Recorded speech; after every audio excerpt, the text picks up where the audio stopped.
So, welcome to my YouTube channel.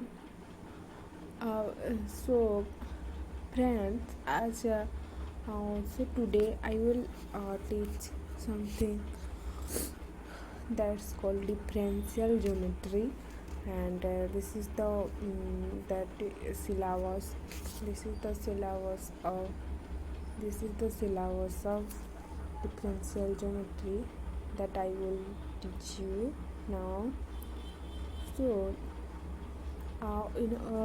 we know in differential geometry, in basic differential geometry, you will you study in BSc basic differential geometry like the uh, uh, that's what like tangent space, cotangents. Here also we study that, but in an advance. Okay, so in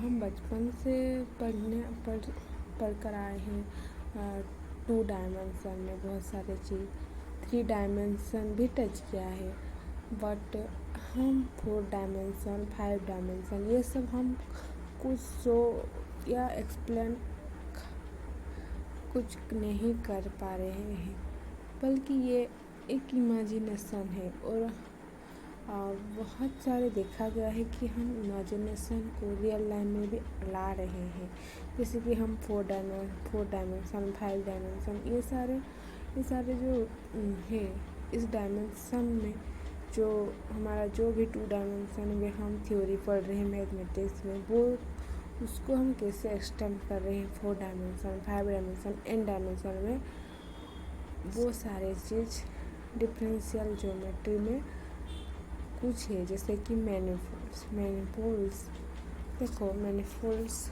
क्या होता है। मैनिफोल्ड्स एक N dimension का type है। इसका थोड़ा manifold का real life कहते हैं ज्योमेट्री का notion of nice space in geometry. Okay, ये स्पेस जैसे कि एडवांस स्पेस कहते हैं। Okay, so let's see what is in mathematically how we explain this. Okay, तो पहले तो हमको पता होना चाहिए होम्योमॉर्फिज्म क्या होता है। होम्योमॉर्फिज्म कुछ नहीं, ये एक फंक्शन है। ओके, ये फंक्शन है एक एक्स से वाई। ओके, और यहाँ एक्स स्पेस है, वाई भी एक स्पेस है। जैसे कि आप लोग को पता है टोपोलॉजिकल स्पेस में x with that some type of properties d, if d is a topology on x, then x with d we call topological space. So similarly in metric space also x with a metric d we call metric space. So in that type of sense this is x is a space, also y is a space, and x से y एक function है। उसको हम होम्योमॉर्फिज्म कब कहेंगे, जब ये तीनों कंडीशन सेटिस्फाई होगा। ओके, तो पहला कंडीशन है एफ तो 1 2 होना चाहिए, फिर एफ कंटिन्यूस होना चाहिए, उसके बाद एफ इन्वर्स भी कंटिन्यूस होना चाहिए। यहाँ पर एफ इन्वर्स मतलब क्या, एफ इन्वर्स वही फंक्शन है बट ये y से x पर मैप होगा। तो अगर वो भी एफ इन्वर्स भी कंटिन्यूस है, एफ भी कंटिन्यूस है, और एफ 1 है 1 2 है, सो अगर ये कंडीशन सारे सेटिस्फाई हो गया तो हम कहेंगे एफ होम्योमॉर्फिज्म। और अगर ऐसा होम्योमॉर्फिज्म मिल गया तो हम कहेंगे X is homeomorphic to Y. Okay, अगर x से y एक होम्योमॉर्फिज्म मिल रहा है तो हम बोलेंगे x y का होम्योमॉर्फिक है। जैसे कि हमारा रियल लाइन में ए बी एक ओपन इंटरवल अगर तुम लोगे तो वो आर्स के साथ होम्योमॉर्फिक होगा, यानी कि ए बी का होम्योमॉर्फिक आर होगा और वहाँ पर एक होम्योमॉर्फिज्म एफ ऑफ एक्स मिल जाएगा 1/a-x प्लस 1/b-x। अगर तुम रियल लाइफ में सोचो कि ये क्या है, तो आप जानते हो हम जैसे कि फोटोकॉपी, जैसे कि आप जैसे दिख रहे हो, आपका फ़ोटो में क्या वो उतना ही आपका साइज़ दिखा रहा है? नहीं ना।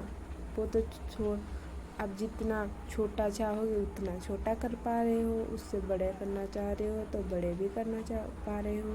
तो वो एक होम्योमॉर्फिज्म वो वहाँ पर भी हमारा इस कंसेप्ट का यूज हो रहा है।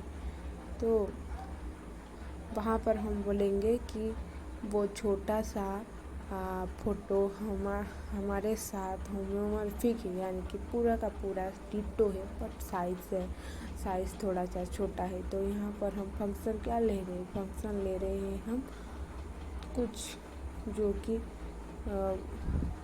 पूरा वन है, मतलब हाथ वहाँ जहाँ पर है उस फोटो में भी वहाँ पर है, और तुम्हारा सारे का सारे पार्ट का वहाँ पर है, तो 1-2 भी हो रहा है और कंटिन्यूस भी हो रहा है और उसका इन्वर्स भी कंटिन्यूस है, इसलिए वो एक रियल लाइफ एग्जांपल है। ओके, छोड़ो। एक्चुअली क्या होता है ना, रियल लाइफ में थोड़ा मतलब इस मैथमेटिक्स को समझाना थोड़ा मुश्किल होता है, बट अगर समझ जाओगे तो कुछ भी मुश्किल नहीं है। ओके, सो उसके बाद देखते हैं मैनिफोल्ड्स क्या है। ओके, अगर आप लोगों को लग रहा है कि मैं पढ़ा रही हूँ कम और बोल रही हूँ ज़्यादा, तो कमेंट सेक्शन खुला है, आप वहाँ बता दो ताकि मैं उतना बात नहीं करूँगी और पढ़ाऊँगी ज़्यादा। ओके, अगर कोई वीडियो को देख रहा है तो प्लीज़ कमेंट। ये तो मुझे पता है ये बहुत लोगों नहीं देखेंगे क्योंकि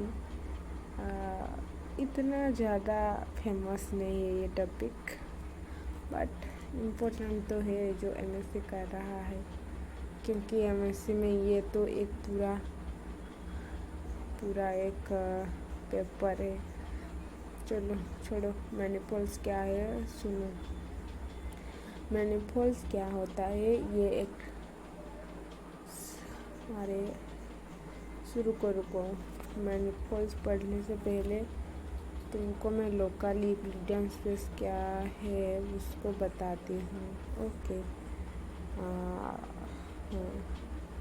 लोकल यूक्लिडियन स्पेस क्या होता है? ये एक टोपोलॉजिकल स्पेस को हम लोकल यूक्लिडियन कब बोलेंगे? जब हमारा कुछ ओपन सेट्स मिल जाए सच दैट उस टोपोलॉजिकल स्पेस को हम यूनियन ऑफ ओपन सेट्स लिख पाएंगे। और अगर एक open set E subset of Rn मिल गया सच दैट FI/UI टू ई होम्योमॉर्फिज्म हो जाए, तो हम कहेंगे कि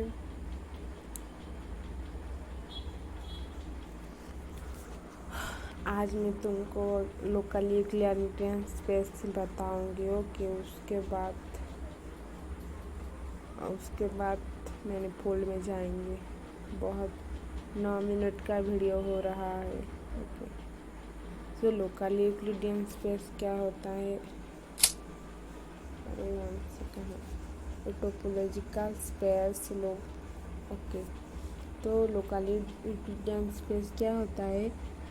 अगर एक्स को तुम यूनियन ऑफ ओपन सेट लिख रहे हो और उसके बाद एक ओपन सेट ई जो कि Rn का सबसेट है, वो UI वो Rn का सबसेट नहीं है।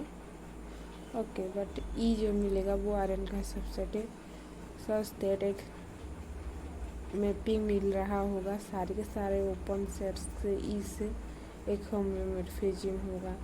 यानी कि ये बोल रहा है कि एक्स का इस पॉइंट है जो neighbourhood okay U homeomorphic to an open subset of R बोल रहा है कि एक्स का ईच पॉइंट ऑफ एक्स है जो neighbourhood U homeomorphic to an open subset of R okay. यहाँ पर एक एग्जाम्पल है, कैन आई शो एक्सटेक्स लोकली यूक्लिडियन स्पेस। ओके, एक्सटेक्स क्या होता है, एक सर्किल है। ओके, तो अगर हम फोर लेंगे open set C1 U2 U3 four this type, उनका यूनियन करेंगे तो एक्सटेक्स मिल जाएगा। उसके बाद हम अगर UI से R लेंगे, R मतलब एन अगर 1 पुट करेंगे तो R हो जाएगा ना। तो U1 से R हमें एक मिल रहा है, क्या बोलते हैं इसको, होमोमॉर्फिज्म मिल रहा है। देखो हम शो किए हैं तो एक्सटेक्स locally Euclidean space. Okay okay, आज इतना ही और कुछ नहीं। Okay bye, see you in the next video, good bye bye. Okay, good bye.